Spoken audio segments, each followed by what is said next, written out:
होगी। सभी बोले विजय माँ सरस्वती, और आज तो हर हर महादेव बोले।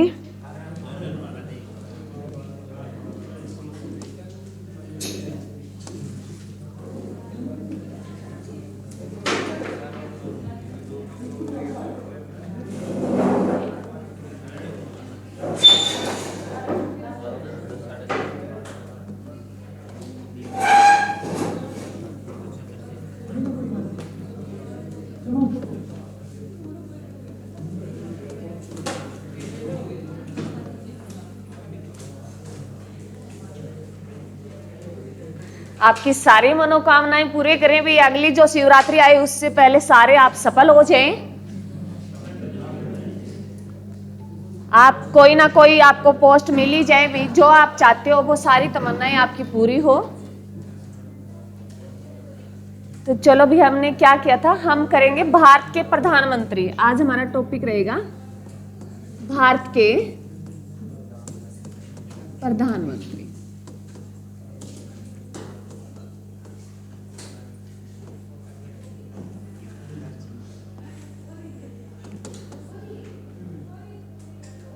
प्रधानमंत्री की नियुक्ति कौन करता है भी? कौन से आर्टिकल के तहत? कौन से आर्टिकल के तहत में? 75। 74 में क्या है भी? बोल ही दिया तो 74 में क्या है? हाँ जी, भारत का एक मंत्री परिषद होगा जो राष्ट्रपति को सलाह देगा, और राष्ट्रपति उस सलाह के लिए बाध्यकारी होगा। यह आर्टिकल किस में लिखा है? 74 में लिखा है। 75 में लिखा है भी प्रधानमंत्री की नियुक्ति राष्ट्रपति द्वारा की जाएगी। और प्रधानमंत्री कौन सी, कहां, किस सभा का अध्यक्ष है भी? लोकसभा की अध्यक्षता। मंत्री परिषद की अध्यक्षता कौन करता है? प्रधानमंत्री करता है भी। क्लियर भी? उसके बाद हमने 76 आर्टिकल में क्या पढ़ा भी?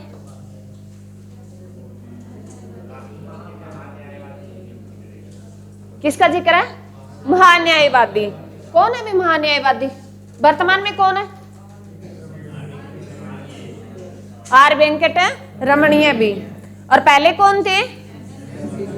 एम शीतलवाड़। MC शीतलवाड़ है क्या?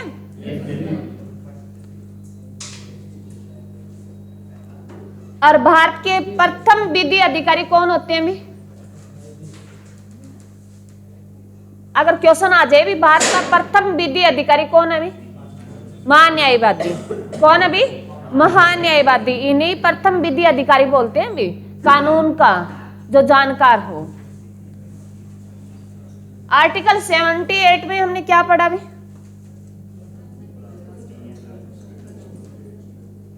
पढ़ाया है? जो प्रधानमंत्री है वो मंत्री परिषद और राष्ट्रपति के बीच क्या कड़ी का काम करता है भी? यही पढ़ाए थे। चलो भी बताएं भी, भारत का प्रथम प्रधानमंत्री कौन है? पंडित जवाहरलाल नेहरू भी।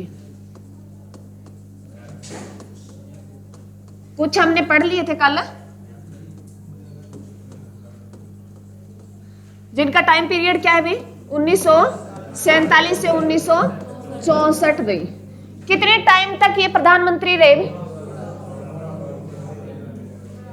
16 वर्ष 9 महीने और 13 दिन ये प्रधानमंत्री रहे थे भी। और इन्होंने जो लाल किले पर राष्ट्रीय ध्वज कितनी बार फहराया भी? 17 बार भी। और पहले भारत के प्रधानमंत्री भी जवाहरलाल नेहरू, और पहले प्रधानमंत्री जो अपने कार्यकाल के दौरान जिनकी मृत्यु हो गई, जवाहरलाल नेहरू। ये इनके बारे में जाना गया। चलो दूसरा प्रधानमंत्री भी, दूसरा इनकी मृत्यु बीच में होगी भी, 64 में इनकी मृत्यु हो जाती है, तो कार्यवाहक प्रधानमंत्री बनाया जाता है किसको भी? गुलजारी लाल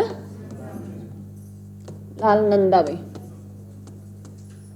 जो कब तक रहा भी? 1964 में। उसके बाद तीसरा जो प्रधानमंत्री आया, प्रॉपर तीसरे नंबर का नहीं है, दूसरा प्रधानमंत्री आया, ये तो कार्यवाहक था। फर्स्ट कार्यवाहक प्रधानमंत्री कौन था? गुलजारी लाल नंदा था भाई। ये चुन के नहीं आया लोकसभा का, ये इन्हें बनाया गया था कार्यभार संभालने के लिए। तो दूसरे नंबर के प्रधानमंत्री भी ऐसे पूछे, अगर कार्यवाहक पूछे तब बताना गुलजारी लाल नंदा, दूसरा प्रधानमंत्री नहीं था। दूसरा प्रधानमंत्री कौन था? लाल बहादुर शास्त्री था। कौन था? लाल बहादुर शास्त्री था भाई।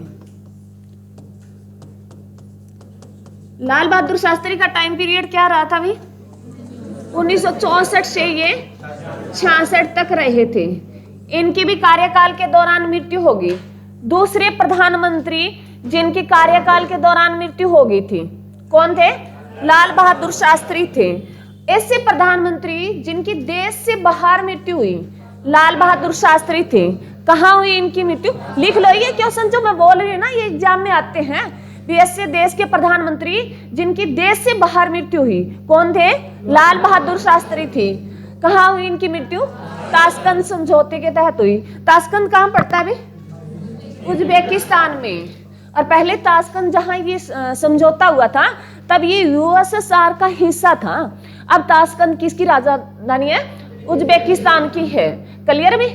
ताशकंद समझौता कब हुआ भी?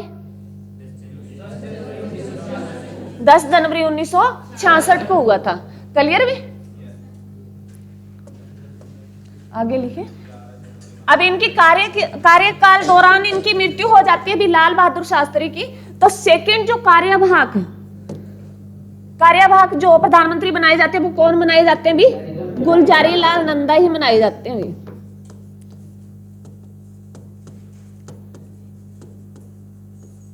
जिनका टाइम भी 1966 में ही रहे। 66 में फिर चुनाव कराए गए। फिर कौन आए भी प्रधानमंत्री 5वें नंबर के?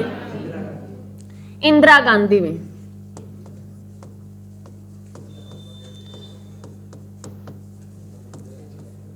इंदिरा गांधी, इनका टाइम पीरियड भी 1966 से 1977 रहा था। भारत की प्रथम एवं एकमात्र महिला प्रधानमंत्री कौन है? इंदिरा गांधी। लिखें भी, इसके नीचे लिख लो। भारत की फर्स्ट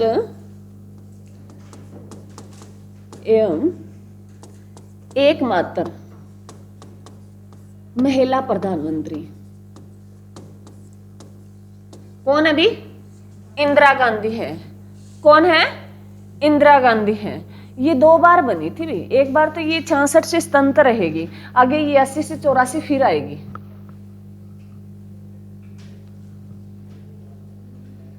क्लियर भी सभी का? आगे चले, आगे लिखे। क्वेश्चन नंबर 6, सॉरी भाई, पॉइंट 6। अब इंदिरा गांधी की 75 तक रही। बीच में ना इन्होंने गड़बड़ियां कर दी थी। 75 में इनके टाइम में क्या लगा था? राष्ट्रीय आपातकाल लगा था। किसके कारण राष्ट्रीय आपातकाल लगा? क्या रीजन था राष्ट्रीय आपातकाल लगाना पड़ा इंदिरा गांधी को? मैंने तुम्हें करवाया है, उस टाइम भी बताया मैंने। क्या था भाई? आंतरिक विद्रोह के कारण, जो अभी तक एक बार लगाया वो किसने लगाया? इंदिरा गांधी ने। उसी के बाद आंतरिक विद्रोह का नाम बदलकर क्या कर दिया गया? सशस्त्र विद्रोह कर दिया गया था भी। अगर देश में अशांति हो तो हम राष्ट्रपति जो राष्ट्रीय आपातकाल लगा सकते हैं, परंतु ऐसा कुछ भी मैटर नहीं था। बहुत सारी गड़बड़ियां की गई थी उनको छिपाने के लिए। और उस टाइम ये राष्ट्रपति कौन था भाई? 75 की बात है। 1975 में जो तीसरी बार राष्ट्रीय आपातकाल लगा, उस टाइम कौन था राष्ट्रपति? बताइए कौन था? आपको राष्ट्रपति करवा दिया ना मैंने, बताइए कौन था? कौन था भाई? कौन था? अफ अली अहमद था। कौन था? अफ अली अहमद था। उन्होंने, क्योंकि राष्ट्र प्रधानमंत्री की सलाह पर लगता है, राष्ट्रपति लगाता है, परंतु प्रधानमंत्री की सलाह लेगा, प्रधानमंत्री के कहने पर, क्योंकि इनके पावर जो होती है ना हमारे देश में प्रधानमंत्री के हाथ में होती है। इन्होंने रातों रात इमरजेंसी लगा दी थी 1975 में। किसमें? आंतरिक विद्रोह के कारण। किसने लगाई तो आप अली अहमद ने थी जो राष्ट्रपति था, परंतु उस टाइम प्रधानमंत्री कौन था? इंदिरा गांधी थी, उसके कहने पे लगाई थी।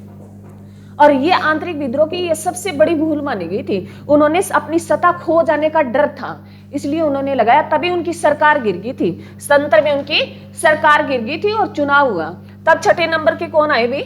मोरारजी देसाई। छठे नंबर के प्रधानमंत्री कौन आए? मोरारजी।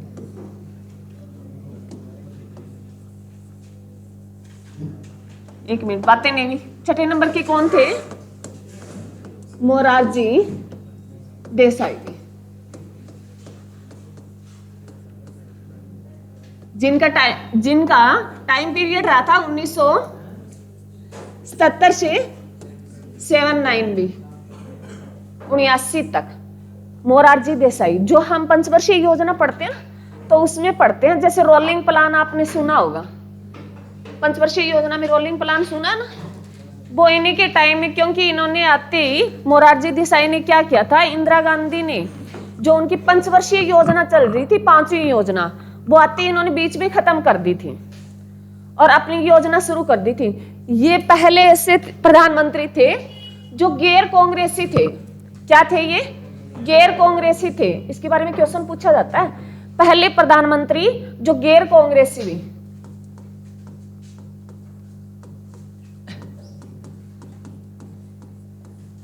फर्स्ट प्रधानमंत्री, ये फर्स्ट लिख लेना इसके आगे। फर्स्ट प्रधानमंत्री जो गैर कांग्रेसी थे, और सबसे वृद्ध प्रधानमंत्री पूछे तो यही थे भी।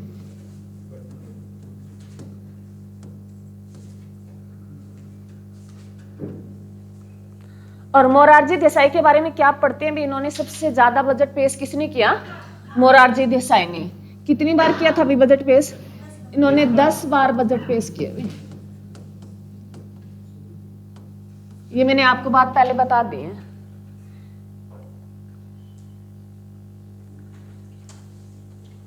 मोरारजी देसाई जो छठे नंबर के थे और वैसे चौथे के थे भी। 2 कार्यवाहक प्रधानमंत्री आ गए बीच में, जो गुलजारी लाल नंदा थे। वैसे चौथे नंबर के प्रधानमंत्री कौन है भी? मोरारजी देसाई भी। जो पहले गैर कांग्रेसी प्रधानमंत्री कौन थे? मोरारजी देसाई थे, जिनका टाइम पीरियड भी 77 से इनका 89 तक रहा था इनका टाइम पीरियड। और बीच में फिर सरकार बदल जाती है भी, फिर सरकार बदल जाती है। आगे लिखिए 7 नंबर के। यहां आते हैं चौधरी चरण सिंह भी। चौधरी चरण सिंह भी, चौधरी चरण सिंह, इनकी सरकार भी थोड़े टाइम के लिए चली थी। ये रहे थे 1989 से 80 तक रहे थे वे। 79 से 80 तक रहे थे। ये मात्र 6 महीने के लिए रहे। ये ऐसे प्रधानमंत्री जिन्होंने एक बार भी लोकसभा का सामना नहीं किया भी, क्योंकि लोकसभा का क्या होता है?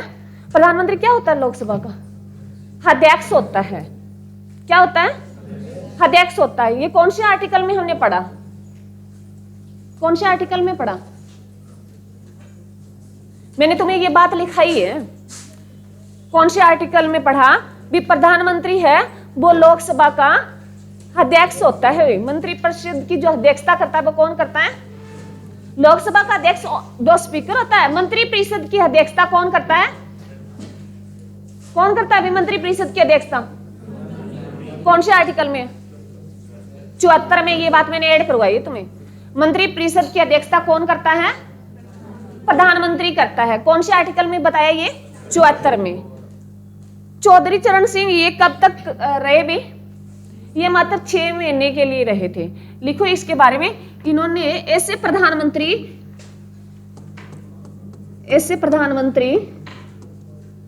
जिन्होंने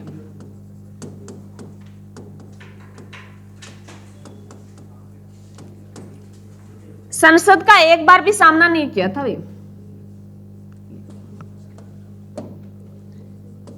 संसद का एक बार भी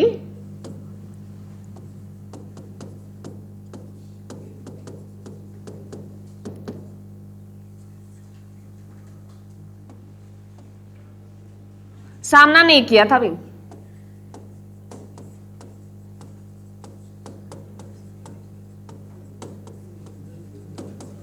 और चौधरी चरण सिंह जो इसके नाम पे एक यूनिवर्सिटी है भी हरियाणा में, कौन सी है? कौन सी है भी का एचयू है भी? हाँ जी, क्या है? सीसी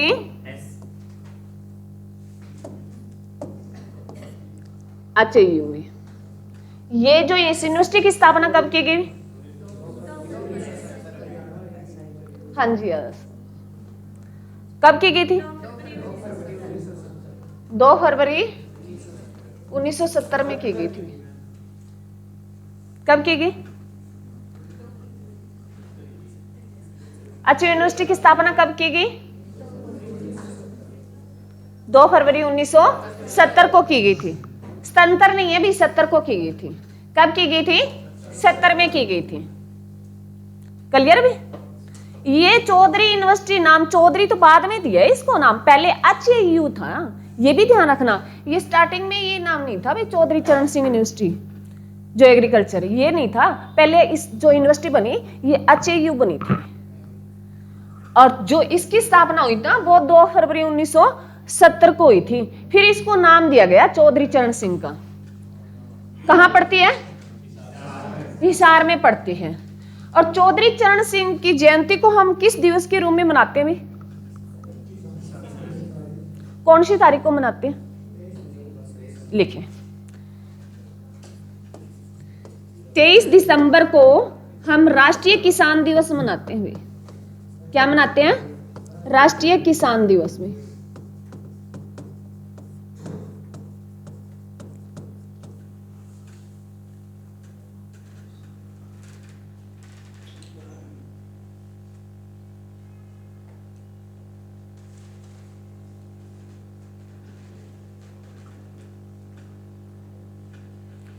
अभी हाल ही में इनको भारत का स्वराज्य पुरस्कार से नवाजा गया। कौन है, कौन सा है अभी भारत का सबसे बड़ा पुरस्कार? भारत रत्न। तो हाल ही में 2024 में चौधरी चरण सिंह को कौन सा अवार्ड मिला है? भारत रत्न दिया गया है। पहले भारत रत्न के बारे में बता देते हैं, फिर लिखिए। हाँ जी, भारत रत्न पे भारत का क्या है? ये भारत का सबसे बड़ा पुरस्कार, स्वराज्य पुरस्कार कौन सा है भी? भारत रत्न है। भारत रत्न के बाद दूसरे नंबर का कौन सा पुरस्कार है? पद्म विभूषण है। और उसके बाद तीसरे नंबर का कौन सा है? पद्म भूषण है। और चौथे नंबर का कौन सा है? पद्म श्री है भी। ये भी पूछे जाते हैं आपके, लिख लो। क्या है दूसरे? ये फर्स्ट नंबर का है। सेकंड नंबर का कौन सा है? पद्म विभूषण है। और तीसरे नंबर का कौन सा है? पद्म भूषण है। और चौथे नंबर का कौन सा है? पद्म श्री है भी। ये ऐसे पूछे जाते हैं भी। सबसे भारत का पहला पुरस्कार, सबसे बड़ा पुरस्कार कौन सा है? भारत रत्न है भी। और जो दूसरे नंबर का वो कौन सा है? पद्म विभूषण है। तीसरे का कौन सा है? पद्म भूषण है। और चौथा कौन सा है? पद्म श्री है भी। क्लियर भी? भारत रत्न पहली बार कब दिया गया भी?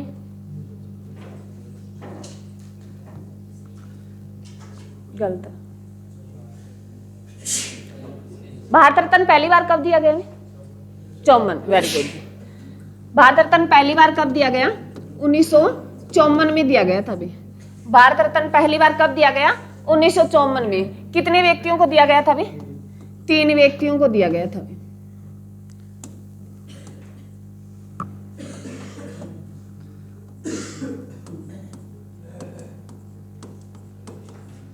तीन व्यक्ति कौन थे भी बताएं? डॉक्टर है सर्वपल्ली राधाकृष्णन भी,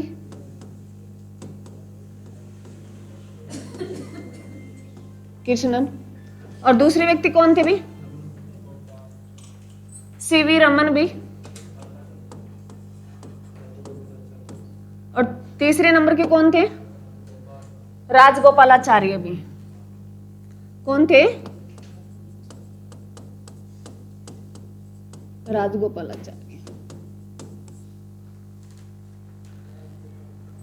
हाँ जी, 3 व्यक्तियों को भारत रत्न की शुरुआत 1954 में हुई थी।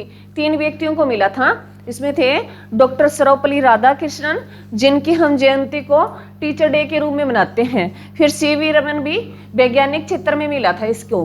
और जो राजगोपालाचार्य भी। और ये राजगोपालाचार्य पहले क्या थे? भारत के प्रथम क्या बने? ये क्या बने भारत के? हाँ सही है, इधर से आवाज आई।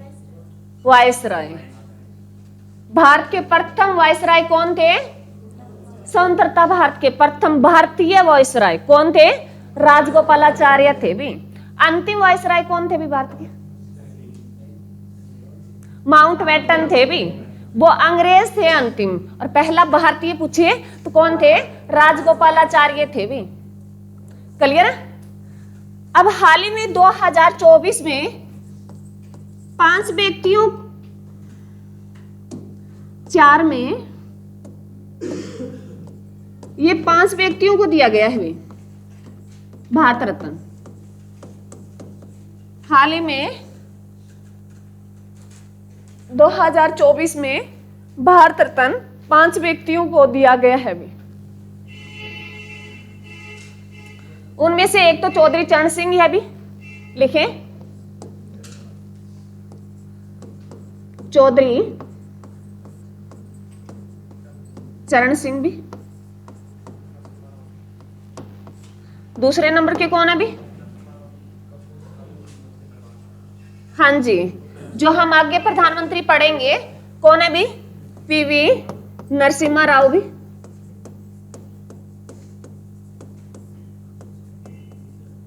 और तीसरे नंबर के एमएस स्वामीनाथन भी। बातें नहीं भी। एमएस स्वामीनाथन भी। पीवी नरसिम्हा राव आगे आएगा प्रधानमंत्री, तब इनके बारे में बताऊंगी। एमएस स्वामीनाथन कौन थे? हाँ जी, भारतीय हरित क्रांति के जनक कौन थे? एमएस स्वामीनाथन थे भी। कौन थे? एमएस स्वामीनाथन थे। और एमएस स्वामीनाथन अवार्ड भी दिया जाता है ना? एमएस स्वामीनाथन अवार्ड दिया जाता है? अरे हाँ या ना? दिया जाता है ना? हाँ जी, एमएस स्वामीनाथन जो अवार्ड है, स्वामीनाथन अवार्ड दिया जाता है कृषि क्षेत्र में दिया जाता है। जो कृषि क्षेत्र में अच्छा काम करे, जो अच्छी उपलब्धि, ये लिख लो इसके नीचे भी। एमएस स्वामीनाथन है, कौन से क्षेत्र में अवार्ड दिया जाता है? कृषि क्षेत्र में दिया जाता है।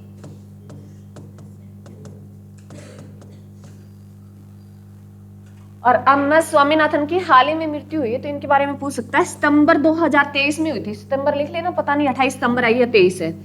28 है शायद, लिख लो और कंफर्म कर लेना भी। ये 2023 में हुई थी स्वामीनाथन की मृत्यु। 28 सितंबर 2023 को स्वामीनाथन की मृत्यु हो गई है भी। 5 व्यक्तियों को भारत रत्न मिला है 2024 में। 3 लिखा दिया मैंने, चौधरी चरण सिंह, नरसिम्हा राव और स्वामीनाथन। तीसरे नंबर के कौन है?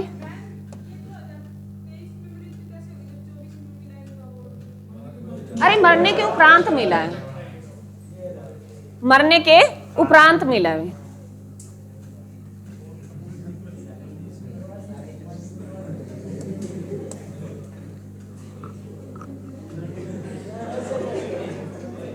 अब हाल ही में प्रधानमंत्री की मृत्यु हुई है भी। मनमोहन सिंह की मृत्यु हो गई है, आगे उनका नाम आ जाएगा। जीते जी नहीं मिलते, यहाँ मरने के बाद मिलते हैं। कहते हैं ना, जीते जी कोई प्रशंसा नहीं करते, मरने के बाद ही की जाती है। चलो, 4th नंबर के कौन थे? बातें नहीं भी। अब 4थे नंबर के कौन रह गए भी? हाँ जी, कापुरी ठाकरे भी। कौन थे भी ये? कौन थे?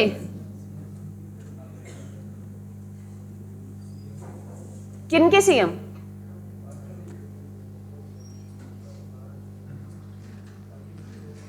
कर्पूरी ठाकरे किनके सीएम थे भी?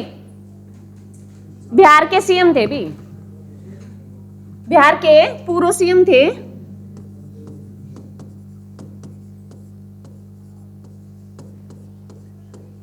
इनकी भी डेथ हो चुकी है। इनमें अभी तक लिखा है उन सभी की होगी है।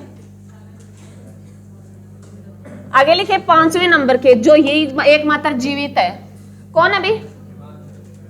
हाँ जी, वेरी गुड भी। कौन है? लाल कृष्ण आडवाणी भी।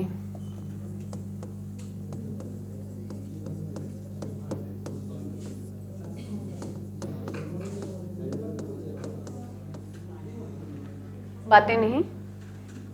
2024 में 5 व्यक्तियों को भारत रत्न मिला है, जिनमें चौधरी चरण सिंह भी। कौन से नंबर के प्रधानमंत्री है चौधरी चरण सिंह? कौन से नंबर के? वैसे 5वें नंबर के, 2 कार्यवाहक बीच में आ गए। ठीक है, क्लियर भी। उसके बाद कौन किसको मिला? नरसिम्हा राव को, जो आगे आएगा भी प्रधानमंत्री, जो 91 से 96 तक रहेगा। उसके बारे में जब बताऊंगी। फिर स्वामीनाथन को, जिसे किसका जनक माना जाता है? हरित क्रांति का। बातें नहीं हुई। हरित क्रांति का, भारत में हरित क्रांति का जनक किसे माना जाता है? और विश्व में? विश्व में हरित क्रांति का जनक किसे माना जाता है? हाँ जी, कौन थे? बोरलॉग थे भी। विश्व में हरित क्रांति का जनक किसे माना जाता है? बोरलॉग को। क्लियर भी। और भारत में हरित क्रांति के जनक MS स्वामीनाथन भी। उसके बाद में कर्पूरी ठाकरे, ये कर्पूरी ठाकरे थे, ये कहां के सीएम थे भी? बिहार के पूर्व सीएम थे भी। उसके बाद 5वें नंबर के लाल कृष्ण आडवाणी भी इनको मिला। ये पांचों के पांचों ध्यान रखना, किसी ना किसी एग्जाम में पूछ ही लेगा। और भारत रत्न की शुरुआत कब हुई भी? 54 में। कितने व्यक्तियों को मिला? 3 व्यक्तियों को। चलो, कौन से नंबर का है? 8वें नंबर का। तो इन्होंने बीच में ही इस्तीफा दे दिया, मैं नहीं लूंगा। उन्होंने एक बार भी संसद का सामना नहीं किया। ऐसा पूछा गया है भी, ऐसे कौन से प्रधानमंत्री जिन्होंने एक बार भी संसद का सामना नहीं किया? कौन थे? चौधरी चरण सिंह थे। अब लिखेंगे जो बीच में इस्तीफा दे गए 80 में क्या? आगे लिखिए इंदिरा गांधी भी 8वें नंबर का। फिर इंदिरा गांधी वापिस आती है।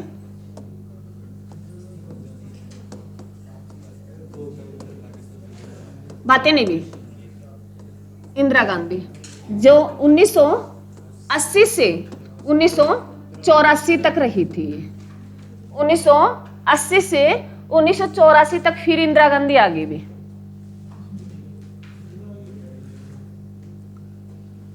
ये दूसरी बार फिर आ गई प्रधानमंत्री। और इंदिरा गांधी की क्या होती है अभी? 84 में इनकी मृत्यु हो जाती है। कोई प्रॉपर डेट बता सकते हैं?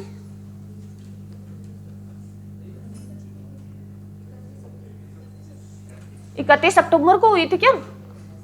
हाँ जी, 31 अक्टूबर 1984 को किनकी मृत्यु हो गई थी? इंदिरा गांधी की। और 1984 की एक घटना और बताई भी, जो 2-3 दिसंबर को हुई है। कौन सी भी? भोपाल त्रासदी भी। 1984 की जो घटना है 2-3 दिसंबर को भोपाल त्रासदी भी सबसे बड़ी घटना थी। कब हुई थी? 1984 में हुई। और इसी के टाइम में एक बैंक का नाम बहुत पूछा जाता है, जो 1982 में स्थापना की गई थी। नाबार्ड बैंक में। क्या है? नाबार्ड बैंक।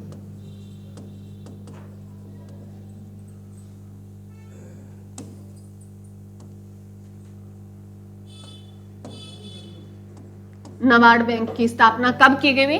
1982 में की गई। प्रॉपर डेट लिख लो, 12 अप्रैल। 12 अप्रैल 1982 को कौन सी बैंक की स्थापना की गई? नाबार्ड बैंक की।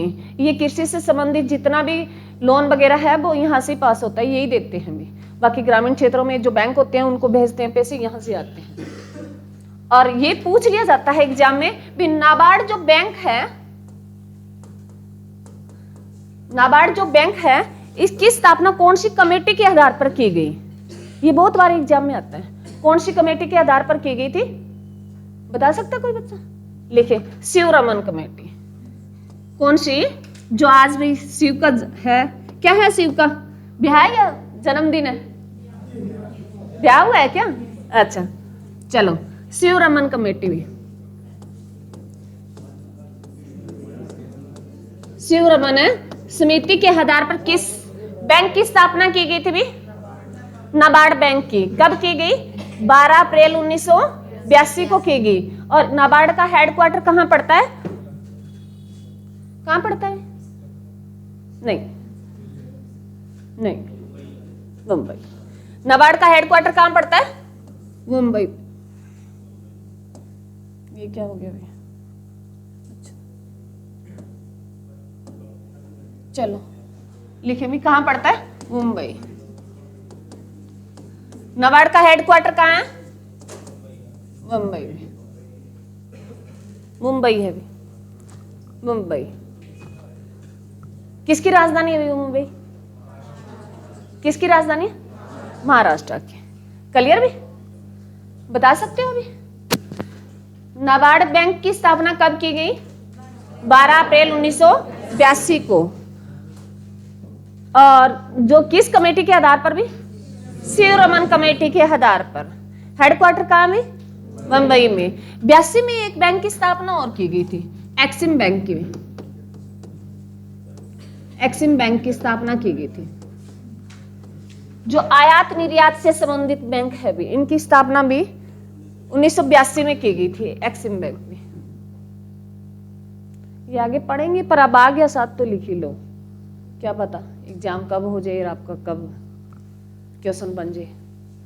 एक्सिम बैंक की स्थापना कब की गई? 1982 में। क्लियर में? अब इनकी मृत्यु हो जाती है अभी इंदिरा गांधी की। आगे लिखे, 9वें नंबर के जो प्रधानमंत्री है, बातें नहीं भी, 9वें नंबर के कौन आए भी? इसी के बेटे आते हैं। कौन भी? राजीव गांधी भी। राजीव गांधी भी।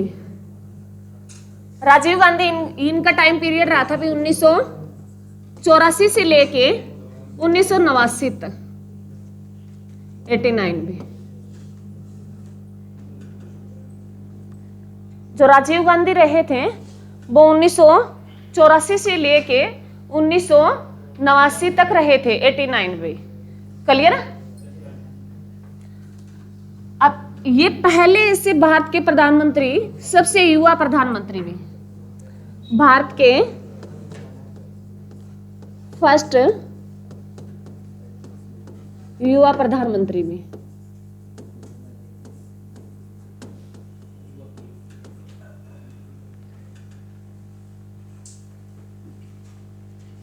आगे लिखे 10वें नंबर के। इसके बाद आते हैं विश्वनाथ प्रताप सिंह भी। विश्वनाथ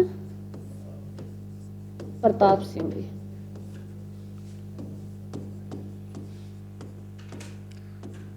जो 1989 से 90 रहे थे, 1989 से 90 रहे थे।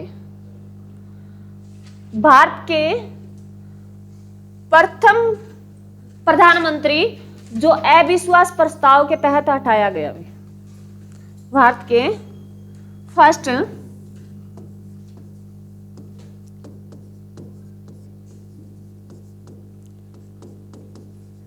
फर्स्ट प्रधानमंत्री जो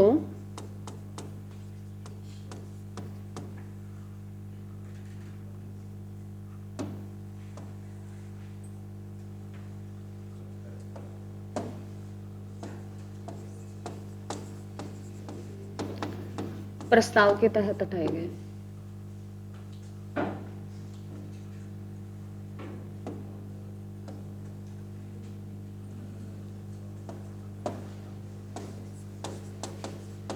अविश्वास प्रस्ताव लाया गया जिनके तहत हटा दिया गया। वो कौन थे प्रधानमंत्री? विश्वनाथ प्रताप सिंह थे भी, जिन्हें अविश्वास प्रस्ताव के तहत हटाया गया था। भी पीछे पूरा लिख लेना, हटाया गया था। क्लियर भी? यहां तक आगे लिखो 11वें नंबर के।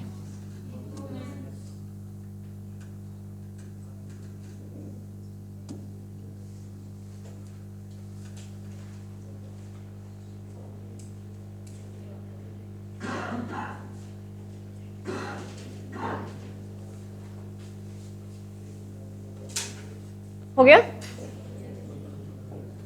चलो 11वें नंबर के लिखेंगे।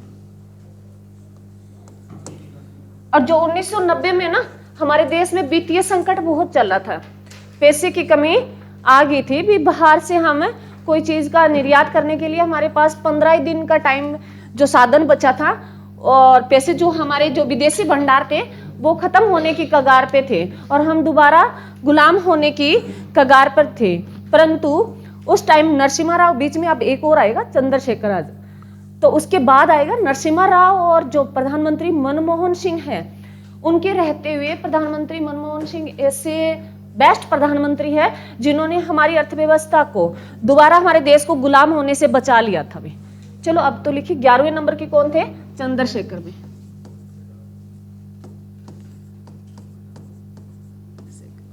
चंद्रशेखर जो कब से लेके 1990 से लेके ये 1991 तक रहे थे।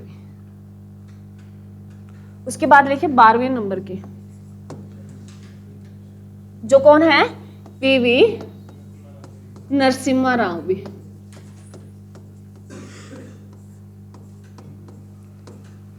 पीवी नरसिम्हा राव जो कब से लेके कब तक रहे?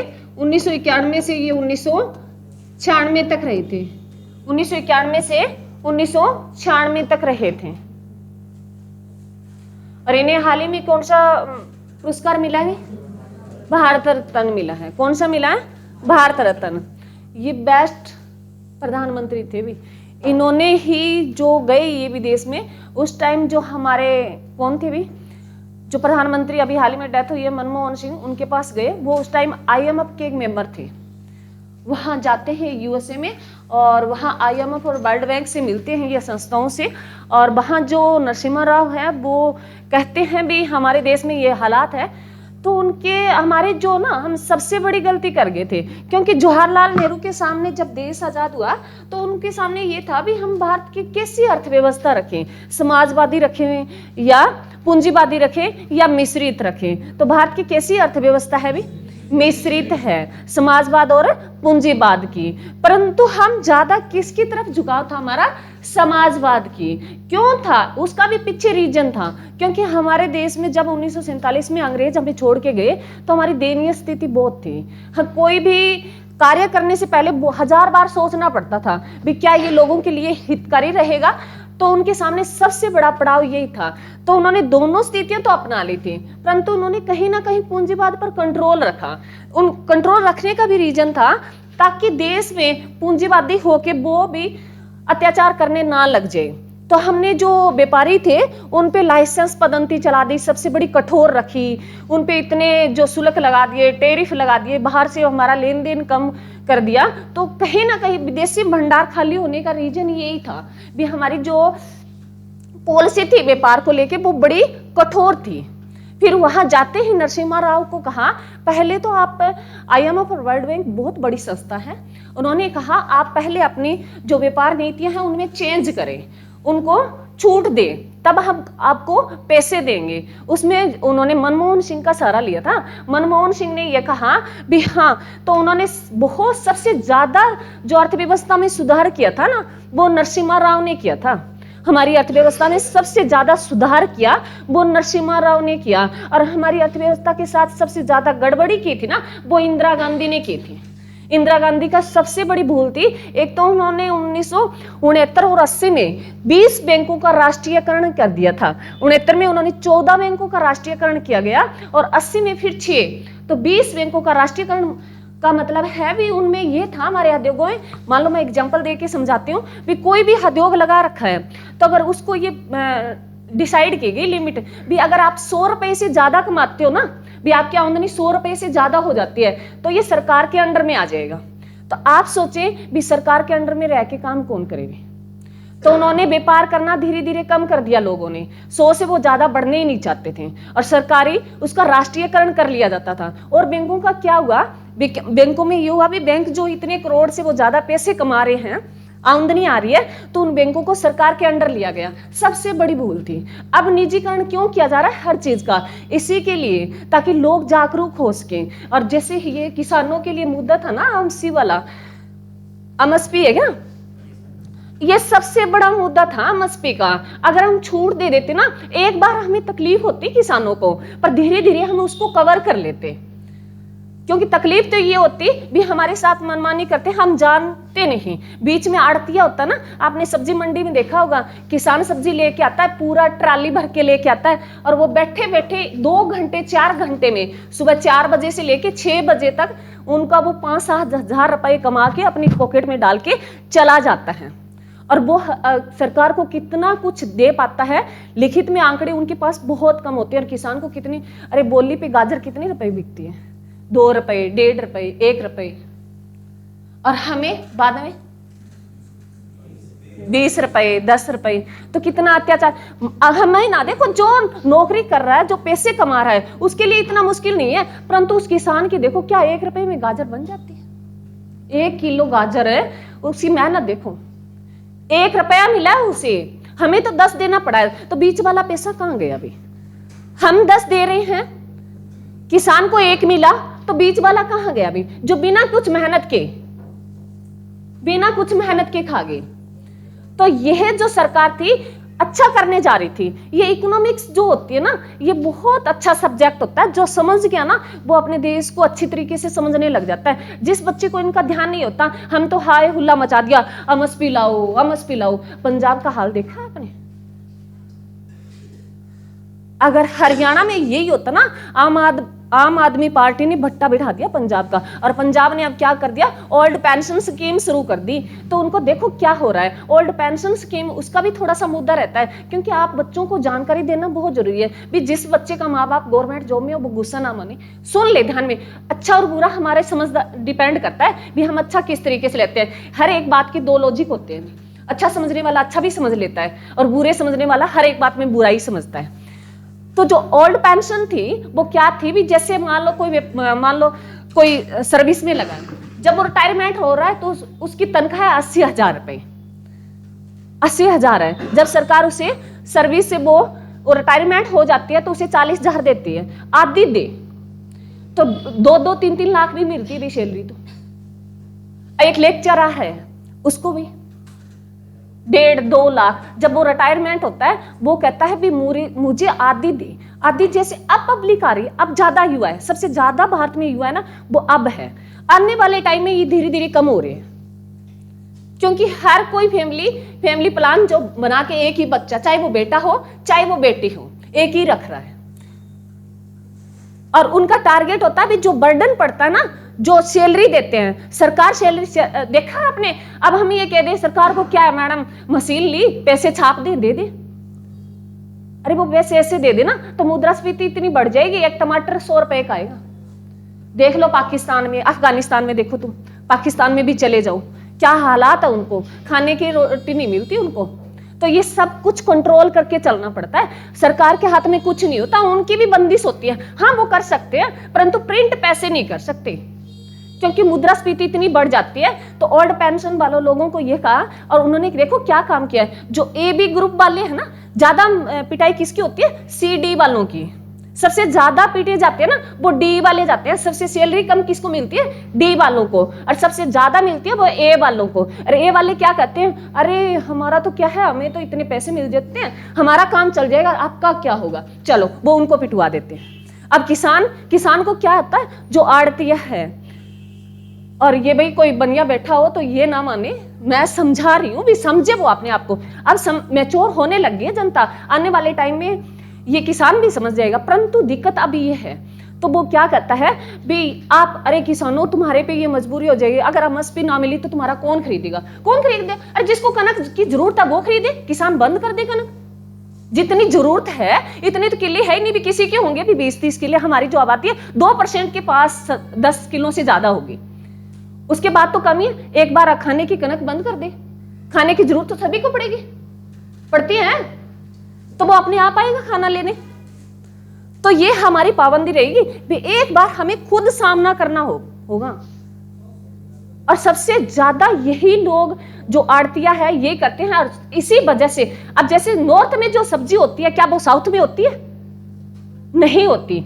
अगर हम ये ऐसे ही चलता रहा ना ये सारा कुछ, तो बनिया कभी, अरे किसान लेके जाए, आप सोचें, किसान सब्जी उगा रहा है खेत में, किसान क्या साउथ में लेके जाए? नहीं, अगर ट्रांसफर करेगा, बनिया करेगा ये जुगाड़, तो क्योंकि बनिया को भी आमदनी चाहिए ना, वो अपने आप लेके जाएगा।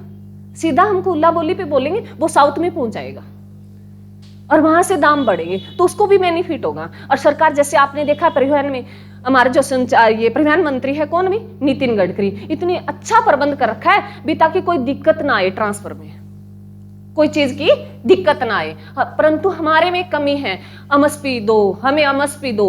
किसी को तो ये पता नहीं एमएसपी होती क्या है, अभी भी नहीं पता, हमारे घर वालों को ही नहीं पता। मैं ये कहती हूं हमारे घर वालों को ही नहीं पता एमएसपी क्या है, परंतु बस एक कह दिया, उनके मन में बिठा दी। सबसे बड़ी भूल की है और इसका हमें पछतावा होगा बाद में।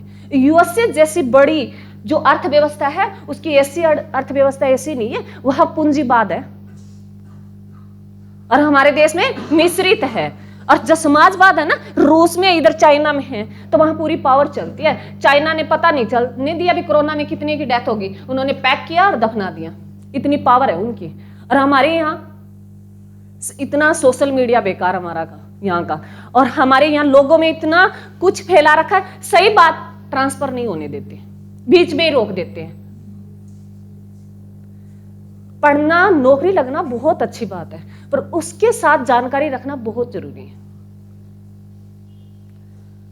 तो नरसिम्हा राव ने बहुत सुधार किए थे बैंकिंग में। अगर आपसे क्वेश्चन आ जाए भी बैंकिंग में सुधार करने वाले कौन थे, नरसिम्हा राव थे। बैंकिंग में सुधार क्या किया उन्होंने, जो रेपो रेट है उनमें चेंज किए गए। मैं बताऊंगी, थोड़ा आरबीआई पढ़ाऊंगी, लिखो।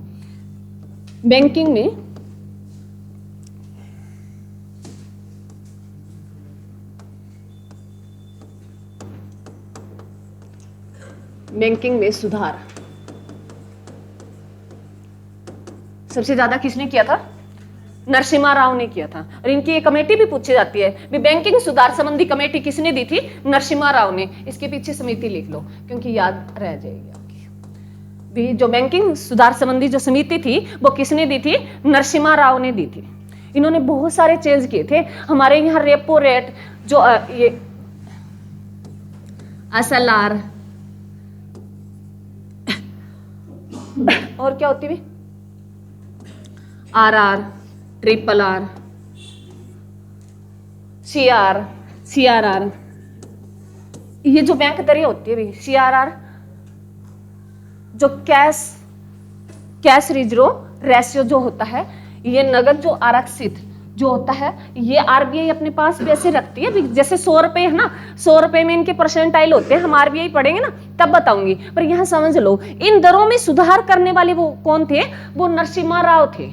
ये दरें थी, इनको घटा के कम किया गया। घटा के कम इसलिए किया गया ताकि पैसे ज्यादा से ज्यादा लोगों के हाथों में पहुंचे, वो कोई ना कोई धंधा करना शुरू कर दे।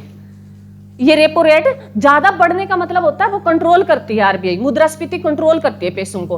और जब इनमें कमी करने का मतलब होता है पैसे लोगों के हाथों में ज्यादा से ज्यादा जाना चाहिए। तो इनमें सबसे बड़ा सुधार किया था वो किसने किया था, नरसिम्हा राव ने किया था। क्लियर है? आगे कोई भी क्वेश्चन आ जाए कभी भी बैंकिंग से संबंधित, बैंकिंग में सुधार सबसे ज्यादा किया वो किसने किया था, नरसिम्हा राव। और इसी के टाइम में क्या आई थी भी, एलपीजी आई थी। क्या आई थी भी, एलपीजी। कौन लेके आए थे, पूर्व प्रधानमंत्री मनमोहन सिंह लेके आने वाली। क्या आई थी, एलपीजी भी।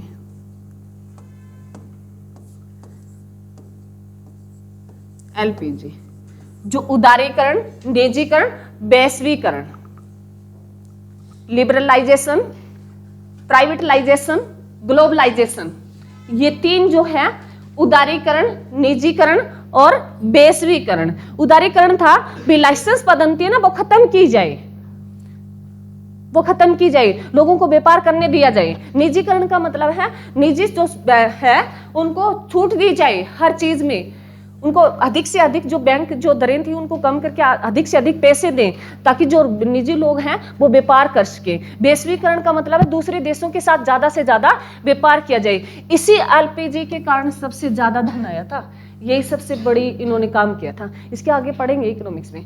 क्लियर भी पूछ सकता है भी एलपीजी कौन से प्रधानमंत्री के शासन में आई थी, कौन सी की आई थी, नरसिम्हा राव। लेके आने वाले कौन थे, मनमोहन सिंह। वो आगे आएंगे तब बताओगे। कौन सा अवार्ड मिला अभी नरसिम्हा राव को हाल ही में? भारत रत्न। चलो आगे लिखे 13वें नंबर की। अब 96 में अब आते हैं अटल बिहारी वाजपेयी।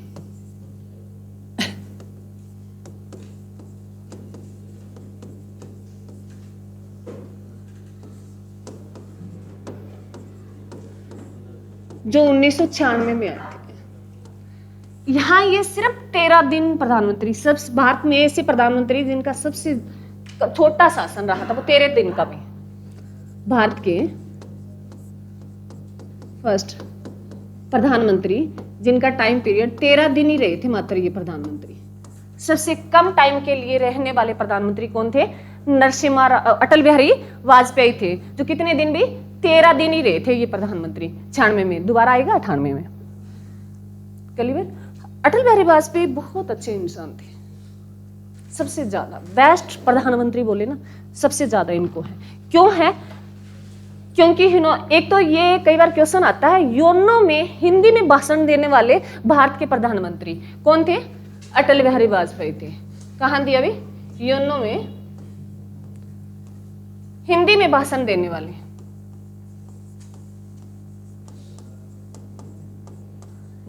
वाले फर्स्ट प्रधानमंत्री यही थे। संगठन है योनो, क्या फुल फॉर्म बता दो फिर? United Nation Organisation. स्थापना भी बहुत बार पूछी जाती है, बताएं। इसकी तो प्रॉपर डेट भी पूछता है योनो की।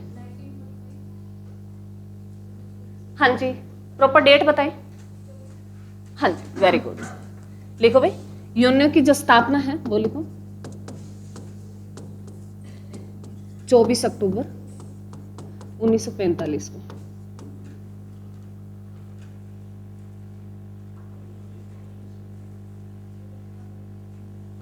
हेडक्वार्टर भी पूछ लेता है योनो का। कहाँ है भाई हेडक्वार्टर? कहाँ है? न्यूयॉर्क। न्यूयॉर्क कहाँ पड़ता है? यूएसए में। पूछ लेता है, ये नॉर्मल क्वेश्चन है, पूछे जाते हैं आपके। भारत के ऐसे प्रधानमंत्री जिन्होंने योनो में हिंदी में भाषण दिया था कौन थे भी? अटल बिहारी वाजपेयी।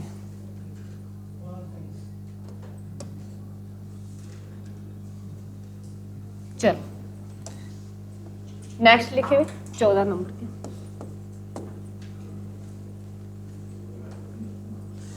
लिखे भी SD देवगौड़ा।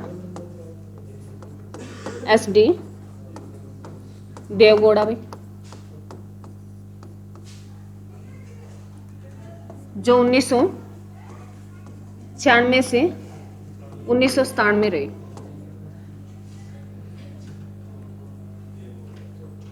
SD देवगौड़ा भी।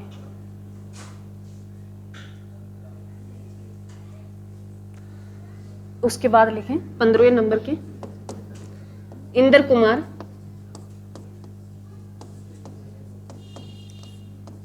गुलजार भी, जो 1997 से 1998 तक रहे। इंद्र कुमार गुलजार जो 1997 से 1998 तक रहे। इनके बारे में बताना पर इकट्ठा ही लिखा दूंगी, क्योंकि ये जो प्रधानमंत्री बने थे ना, ये राज्यसभा के जो अध्यक्ष रह चुके थे, सदस्य रह चुके थे। जो दो तो ये है, देवगौड़ा है, इंद्र कुमार है और इंदिरा गांधी है। ये इकट्ठे फिर एक लाइन में लिखा दूंगी। चलो आगे चले।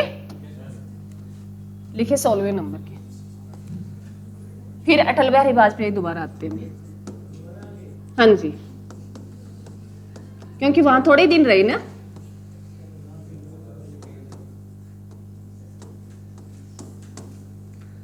जो कब 1998 से 2004 तक रही थी, और 98 से 4। और इसी के टाइम में 98 में क्या आया था? दूसरा कौन सा परमाणु परीक्षण हुआ था? सेकंड परमाणु परीक्षण किसके शासन में हुआ था? अटल बिहारी वाजपेयी के। जो 98 में हुआ सेकंड परमाणु परीक्षण, जो कहां हुआ है? पोकरण में हुआ। पोकरण कहाँ पड़ता है? राजस्थान के जैसलमेर में भी। क्लियर में? अटल बिहारी वाजपेयी की मृत्यु कब होगी?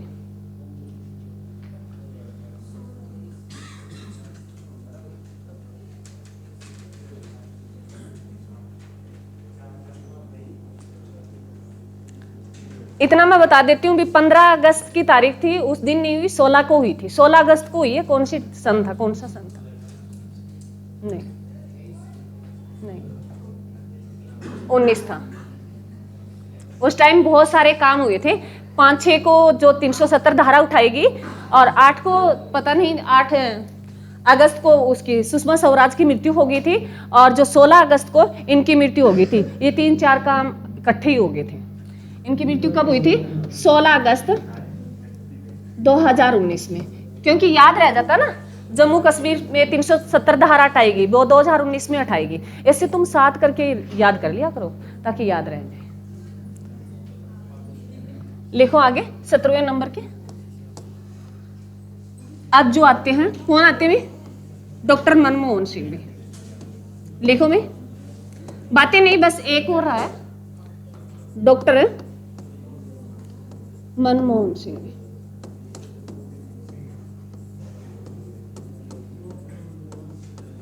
जो 2004 से 2014 तक रहे थे भी। जिनके हाल ही में मृत्यु हो गई। कौन सी तारीख को मृत्यु होगी भी? 26 दिसंबर 2024 को इनकी मृत्यु हो गई। लिख लो, इसके बारे में लिखो। ऐसे प्रधानमंत्री जो क्या रह चुके हैं? वित्त मंत्री भी रह चुके हैं। क्या क्या रह चुके हैं इन्होंने? पद आरबीआई के गवर्नर भी रह चुके हैं। आरबीआई के गवर्नर भी रह चुके हैं। एलपीजी लेके आने वाले।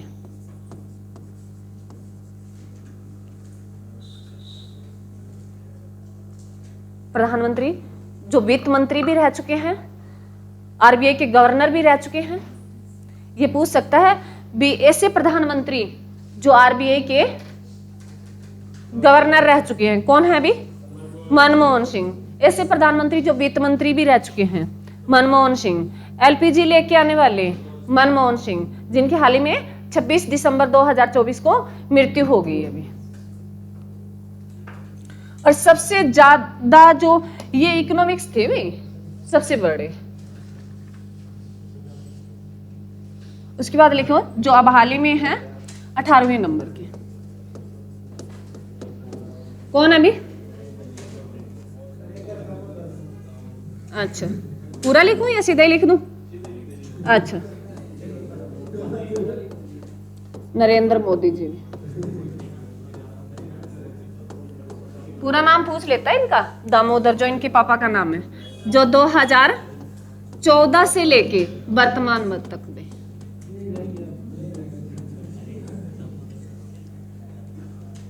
लिख लो, क्योंकि ये और जो नरेंद्र मोदी है ये कहां से है अभी?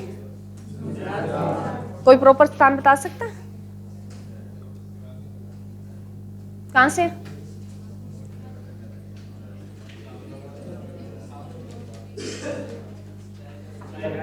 तो ये हमारे प्रधानमंत्री थे भी। कल इसका नरेंद्र मोदी के बारे में थोड़ी सी चर्चाएं कल करेंगे। अब सुन लो, एक लाइन और लिख लो, जो अंतिम लाइन है, सुनो भी, बातें नहीं। सबसे युवा प्रधानमंत्री, सबसे वृद्ध प्रधानमंत्री, सबसे लंबे टाइम तक रहने वाले प्रधानमंत्री, सबसे कम टाइम तक रहने वाले प्रधानमंत्री। ऐसे कितने प्रधानमंत्री हैं जिनकी कार्यकाल के दौरान मृत्यु हो गई थी? कौन कौन है?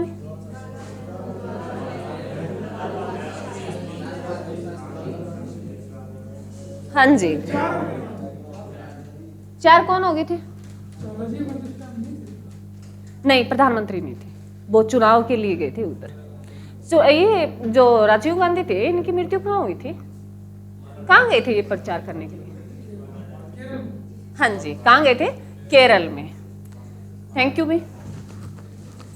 कल थोड़ा सा रहता है, 2-4 लाइनें